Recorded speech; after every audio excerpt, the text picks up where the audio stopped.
Sad dog stuck at home howls for help until bus comes with an unbelievable surprise.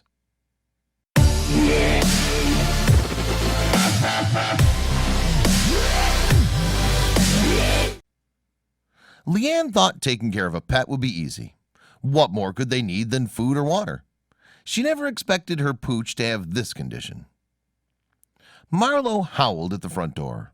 Leanne hushed him as she ran around the house, picking up ripped pieces of newspaper he'd managed to destroy while she was drying her hair. She ran to the trash can with fists of paper and stopped. Her sock was saturated. "You were just outside, Marlowe."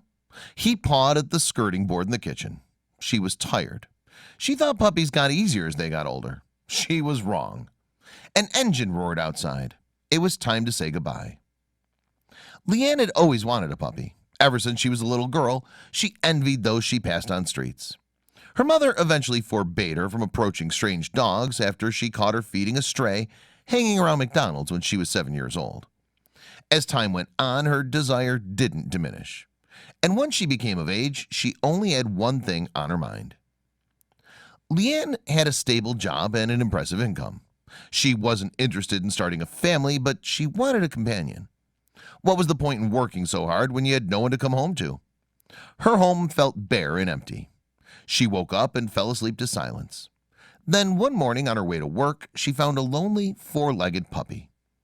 Leanne immediately brought the tiny black Labrador to her local vet. He was malnourished, weak, and was suffering from mange. Chances were he'd been abandoned. Her heart sank, but she took it as a sign. There would never be an ideal time for her to adopt. She could lose her job tomorrow. There could be a zombie apocalypse next year. Fate brought them together, but loyalty would keep them together. It took months of treatment, but Leanne eventually got Marlowe to a healthy physical state. As he became stronger, the black Labrador began to flourish. He loved his trips to the office, playing with Leanne's coworkers to pass the day. But he soon became too big to hide in a cardboard box. Leanne began to leave him at home during work. It was then that he started to display some worrying signs. Leanne would return home to a destroyed house, with Marlowe sitting happily in the center. Lamps were smashed, rugs were soiled, furniture was torn, floors were scratched. He began to bite, scratch, or chew anything he could get his hands on. Neighbors complained of his constant cries. Leanne was worried when she returned day after day to find the house destroyed and his food and water untouched. It was time to visit the vet, but she never expected them to diagnose Marlowe with this. The vet was quick to put two and two together. Marlowe was used to constant company. Now he was left alone for hours at a time. Marlowe was diagnosed with separation anxiety. He became distressed and agitated every single time Leanne left him alone. His cries, barks, and howls were just an attempt to prevent her from leaving every morning. And when she finally returned home, he would revert to his normal self. How was she going to care for him? Finding a dog sitter was harder than Leanne had ever expected. She put up posters, shared Facebook statuses to every page, put her number up on billboards. No one wanted to be responsible for Marlowe. She was exhausted.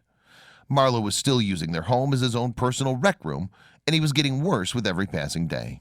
She was running out of options. Leanne read all the books, researched all the studies, watched all the videos she could find. Long walks, extra attention, safe environment, massage therapy. Nothing worked. She returned to her vet only to be offered medication for her pooch. Leanne refused. Who was she to force Marlowe to medicate his fears? There seemed to be only one option left. Leanne helped Marlowe into a loose-fitting jumper to protect him from the harsh winds, and then into a harness. She hated to say goodbye. He was her best friend, a constant in her life. But he was hard work, needy, messy, and she'd run out of options. Maybe some time away would be good for them. Then they heard the horn. Leanne opened the door. The crisp winter air blew through the house. Marlowe was a fluffy dog, but not fluffy enough to avoid the Canadian frost. His paw sank into the fresh snow. She had just paved the driveway the night before. A yellow bus parked outside their gate, filled with crates and boxes of canines of all shapes and sizes. Marlowe froze. "It won't be for long. Come on." She gently tugged his leash and handed him over to the driver. It took Leanne months to find a reliable sitter to watch Marlowe for the day. He needed a large area to get exercise, but somewhere warm to feel safe. Most importantly, he needed company. But when she heard about Good Hands boarding kennels, it was as if all her prayers had been answered. She shouted encouragements to her boy as he was loaded on board. But Marlowe wasn't a fan of confined moving spaces. The trip was short but tedious. The metal and plastic cages rattled against the bumps in the road.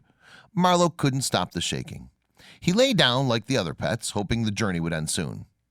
The passengers sung like a choir, howling through the journey. They missed their people. Leanna always dreaded saying goodbye, but she knew it was for the best for both of them. Once the bus came to a halt, the driver unlatched each crate, one by one. When he finally opened the back doors, a crowd of animals rushed toward the building. They were greeted by the team of volunteers and Rachel Haggett, all dog lovers. They surrounded her like lions ready to pounce. No one would believe what was behind those four walls. Trampolines, swings, toys, treats, balls, bones, and space to run galore. The Good Hands boarding kennel is one of the best kept secrets in Nova Scotia. I hate the thoughts of them sitting at home all day, bored or in a crate, when they could be here playing, Haggett shared. Not only did the team provide plenty of hugs and kisses, but each boarder provides extra company. Since joining, Marlowe is finally beginning to relax, and Leanne has been able to keep her rugs clean.